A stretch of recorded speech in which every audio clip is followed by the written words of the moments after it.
இங்கு மட்டும் கனமழை பொறுத்த வரைக்கும் உறுதியாகியிருக்கிறது. எந்தெந்த மாவட்டங்கள்ல மழை பொழிவுகள் பதிவாகும், அடுத்தடுத்து மழை பொழிவுகள் தமிழகத்தில் எந்தெந்த தேதிகள்ல காத்திருக்கு, இன்னைக்கும் நாளைக்கும் எந்தெந்த மாவட்டத்தில் மட்டும் பகுதியாக மழை பதிவாகி ஓய்வு கொடுக்கும், பகல் நேர வெப்பநிலை எங்கெல்லாம் நமக்கு ரொம்ப தீவிரமாக இருக்க போகுது, வருகிற நாட்களில் வானிலை எப்படி இருக்கும் என்பதான தகவல் குறித்து ஒவ்வொரு நாளும் உங்களுக்கு காலை நேரங்களில் உங்களுக்கு வானிலை அறிவிப்புகள் தொடர்ந்து நம்ம கொடுத்துக்கிட்டே இருக்கிறோம் நம்ம சேனலில். மழை வந்தாலும் சரி, மழை வரலனாலும் சரி, தமிழ்நாட்டில் தற்போதைய வானிலை என்ன அப்படிங்கிறதையும் மிக தெளிவாக ஒவ்வொரு நாளும் உங்களுக்கு மிக விளக்கத்தோடு நம்ம வந்து கொடுக்குறோம். அதனால் நீங்கள் தினந்தோறும் வானிலை அறிக்கையை கேட்டு நீங்கள் பயன்பெறுங்க. நண்பர்கள் உறவினர்கள் தெரியப்படுத்த ஷேர் பண்ணுங்கள். எப்போ வேணாலும் நீங்கள் நம்ம சேனலில் வந்து வானிலை அறிக்கை நீங்கள் கேட்கலாம். எல்லா நாட்களும் வானிலை அறிக்கை தொடர்ந்து கொடுக்கப்பட்டு வருது. அதே மாதிரி இன்றைய தினங்களில் எங்கெல்லாம் நமக்கு மழைக்கான வாய்ப்பு இருக்கும் அப்படிங்கிறதையும் நம்ம பார்த்துட்டு பகல் நேர வெப்பநிலை மற்றும் எல்னினோவினுடைய தாக்கம், ஏன்னா எல்னினோ மற்றும் லானினா இதை குறித்து மிகவும் ஒரு பேசு பொருளாக மாறிக்கொண்டிருக்கு.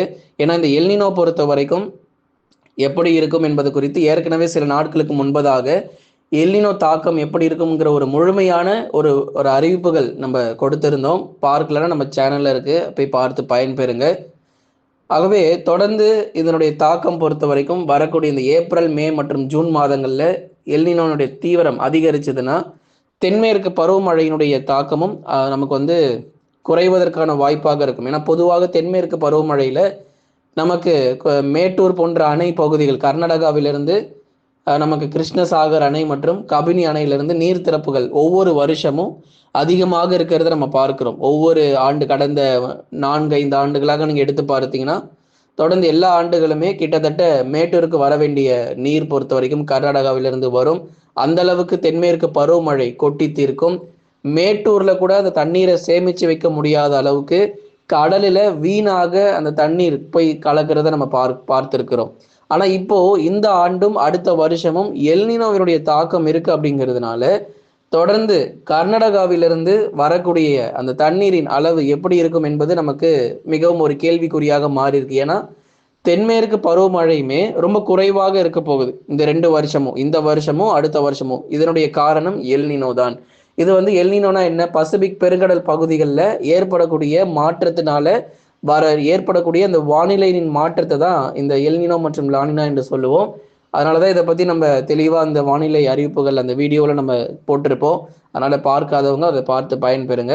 அப்போ பசிபிக் பெருங்கடல் பகுதிகளில் ஏற்படக்கூடிய மாற்றங்கள் தான் இதற்கு மிகப்பெரிய ஒரு காரணமாக பார்க்கப்படுது. அதனால தமிழகத்துல இதனுடைய தாக்கம் எப்படி இருக்கும் அப்படின்னு சொல்லி பார்க்கும்போது எல்னினோவுடைய தாக்கமும் தமிழ்நாட்டில் எதிரொலிக்கும். அதனுடைய தாக்கமாக தான் இப்போ பகல் நேரங்களில் வெயிலுடைய தீவிரம் பொறுத்தவரை நீங்க பார்த்துட்டு இருக்கீங்க. இன்னும் மார்ச் தொடங்கவே இல்லை, அதுக்குள்ள இயல்பிலிருந்து கூடுதல் வெப்பநிலை பதிவாயிட்டு இருக்கு எங்க உள் மாவட்டங்கள்ல. அப்போ தொடர்ந்து ஒவ்வொரு நாளும் நம்ம என்ன நிகழ்வுகள் நடந்து கொண்டிருக்கு அப்படிங்கிறதையும் நம்ம சொல்றோம். சப்ஸ்கிரைப் பண்ணி சப்போர்ட் பண்ணுங்க, லைக் பண்ணுங்க, தொடர்ந்து நண்பர்கள் உறவினர்கள் தெரியப்படுத்தி ஷேர் பண்ணுங்க, அவங்களும் பார்த்து பயன்பெறட்டும். தமிழகத்தில் அடுத்த 48 மணி நேரத்திற்கு மாலை அல்லது இரவு நேரங்கள்ல இடியுடன் கூடிய மிதமான மழை மற்றும் லேசான மழை பதிவாக வாய்ப்பு இருக்கு. ஓரிரு இடங்கள்ல கனமழை கூட பதிவாகலாம். எங்க அப்படின்னா தென் மற்றும் மேற்கு தொடர்ச்சி மலையொட்டிய மாவட்டங்கள்ல தான் இந்த மழை பொழிவு அப்படிங்கிறது பதிவாக போகுது. பகலில் வெயிலும் மாலை அல்லது இரவு நேரங்களில் பகுதியாக இடியுடன் கூடிய கனமழையும் எதிர்பார்க்கலாம். மதுரை, திண்டுக்கல், விருதுநகர், சிவகங்கை, ராமநாதபுரம், தூத்துக்குடி, திருநெல்வேலி போன்ற பெரும்பாலான தென் மாவட்டத்துல எல்லா இடத்துலையும் மழை கிடையாது. எல்லா இடத்துலையும் 100% மழை பெய்யாது. இது ஒன்றும் வடகிழக்கு பருவமழை அல்ல. அதே மாதிரி எந்த ஒரு தாழ்வு பகுதியோ அல்லது காற்றழுத்த தாழ்வு மண்டலமோ நேரடியாக தென் மாவட்டத்துல வந்து கரையை கடக்கல. அப்படிங்கிறப்போ எல்லா இடத்துலையும் 100% மழை பொழிவை நம்ம எதிர்பார்க்கவே முடியாது. தென் மற்றும் மேற்கு தொடர்ச்சி மலையொட்டிய மாவட்டங்களில் பகல் நேரங்களில் வெயில் கண்டிப்பா இருக்கும். ஆனா அதே சமயத்துல இன்றைக்கும் நாளைக்கும் மாலை அல்லது இரவு நேரங்களில் பகுதியாக மட்டும் இடியுடன் கனமழை பொறுத்தவரை பதிவாகிறதுக்கான வாய்ப்பாக இருக்கிறது. அடுத்தபடியாக நம்ம தொடர்ந்து மேற்கு தொடர்ச்சி மலையொட்டிய மாவட்டங்களையும் சேர்த்து தான் நம்ம பார்க்கணும். ஏன்னா தென் மாவட்டங்கள் மட்டுமல்ல, மேற்கு தொடர்ச்சி மலையொட்டிய மாவட்டங்கள் கன்னியாகுமரி மற்றும் தென்காசியிலும் விட்டு விட்டு பரவலாக கனமழை தீவிரமாக வாய்ப்பு இருக்கு. அதனால மாலை அல்லது இரவு நேரங்களில் கன்னியாகுமரி மற்றும் தென்காசி போன்ற மாவட்டங்களில் அவ்வப்போது பரவலாக மழை பொழிவையும் எதிர்பாருங்க. நீலகிரி, கோயம்புத்தூர், தேனி போன்ற மாவட்டங்களில் வானம் மேகமூட்டமாகவும் ஏதோ ஒரு சில பகுதிகளில் மட்டும் லேசான மழை வரலாமே தவிர மாவட்டம் முழுவதும் பெரிதளவில் மழை தீவிரம் எதிர்பார்க்க முடியாது. அடுத்ததாக இந்த தென் மற்றும் மேற்கு தொடர்ச்சி மலையொட்டிய மாவட்டங்கள் பற்றி நம்ம கேட்டோம்.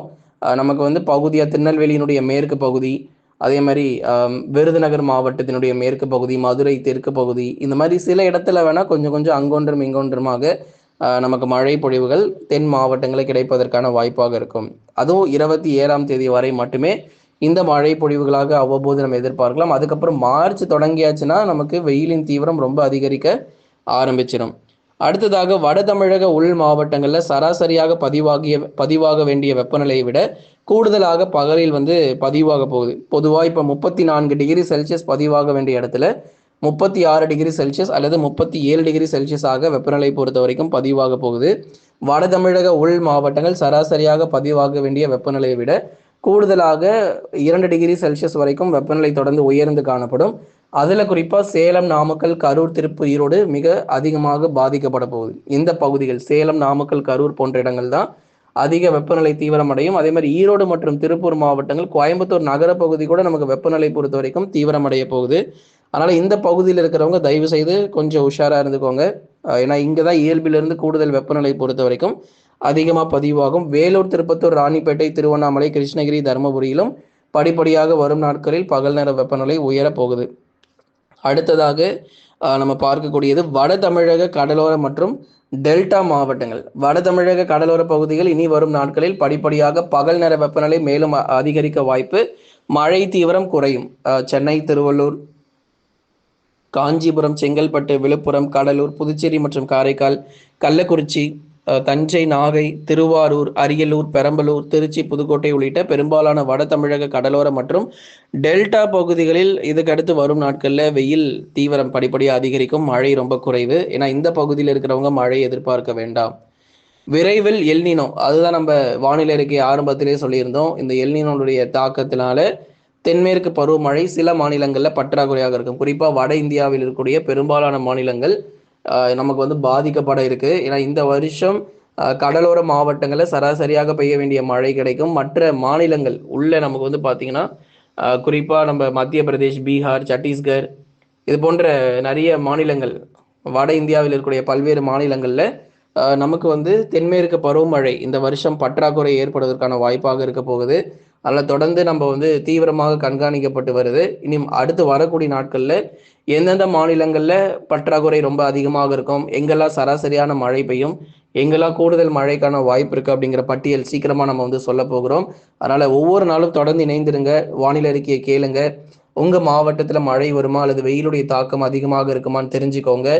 அடுத்த சுற்று மழை பொழிவு எப்போ இருக்கும் அப்படிங்கிற அறிவிப்புகளும் சீக்கிரமாக நம்ம கொடுக்க போகிறோம். மார்ச், ஏப்ரலில் தமிழ்நாட்டில் எப்போல்லாம் நமக்கு மழை பெய்ய போகுது, நமக்கு பெய்ய போகிறதே வெறும் 5 நாட்களோ 6 நாட்களோ தான். அந்த எந்தெந்த நாட்களில் மழை இருக்கும் அப்படிங்கிறதையும் உங்களுக்கு நம்ம சேனலில் சொல்லிடுறோம். லைக் பண்ணுங்கள், மறக்காமல் சப்ஸ்கிரைப் பண்ணி தொடர்ந்து சப்போர்ட் பண்ணி பாருங்கள்.